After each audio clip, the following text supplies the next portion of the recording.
پاکستان کا تاریخی محل جو اپنے ہی مکینوں کا مزار بن گیا۔ لکڑی کے خوبصورت کام سے مزین محل کس نے تعمیر کروایا؟ عمر حیات محل پر کتنی لاگت آئی تھی؟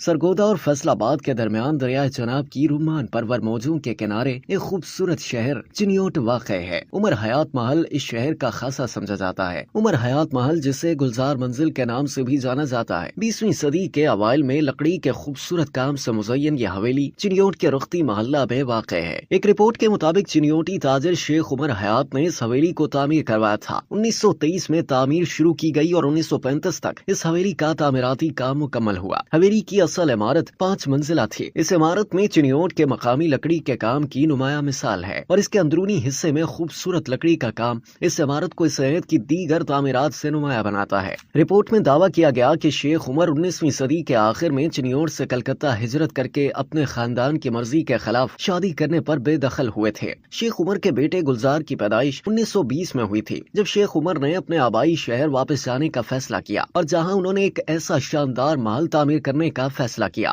محل کی تعمیر کا کام سید حسن شاہ کو سونپا گیا تھا۔ انہوں نے مختلف مقامات سے چنیوٹ کے بہترین کاریگر اکٹھے کیے جو 10 سال تک دن رات کام کرتے رہے۔ یہ حویلی 1930 تک رہائش گاہ تھی اور اسے جنگ کے ضلع گیزیٹئر کے برطانوی مصنفین نے لوکل ونڈر یعنی مقامی عجوبہ کے طور پر بیان کیا تھا۔ یہ محل 1935 میں 2 لاکھ روپے کی لاگت سے مکمل ہوا۔ اسی سال شیخ عمر دنیا فانی سے رخصت ہو گئے۔ شیخ عمر حیات کے اکلوتے بیٹے گلزار کی شادی 1937 میں ایک غیر معمولی تقریب میں حویلی میں ہوئی تھی۔ شیخ گلزار اس شادی کے بعد اگلی صبح پراسرار طور پر انتقال کر گئے۔ کچھ کا کہنا ہے کہ انہیں زہر دیا گیا تھا، جبکہ کچھ کا کہنا ہے کہ باتھ روم میں کوئلے کی آگ سے دھواں آنے کے نتیجے میں ان کی موت واقع ہوئی۔ انہیں محل کے زیری منزل کے صحن میں دفن کیا گیا، جہاں ان کی والدہ بھی مدفون ہے جو ان کے بعد گزر گئی تھی۔ عمر حیات کے رشتہ داروں نے بری روایات حویلی کے ساتھ منسلک کر کے حویلی چھوڑ دی۔ ملازم کچھ سال تک حویلی میں رہے، اگرچہ خاندان کے کسی فرد نے اس عمارت کا دعویٰ نہیں کیا۔ 1940 میں انجمن اسلامیہ تنظیم نے عمارت میں ایک اسکول کھولا۔ ایک یتیم خانہ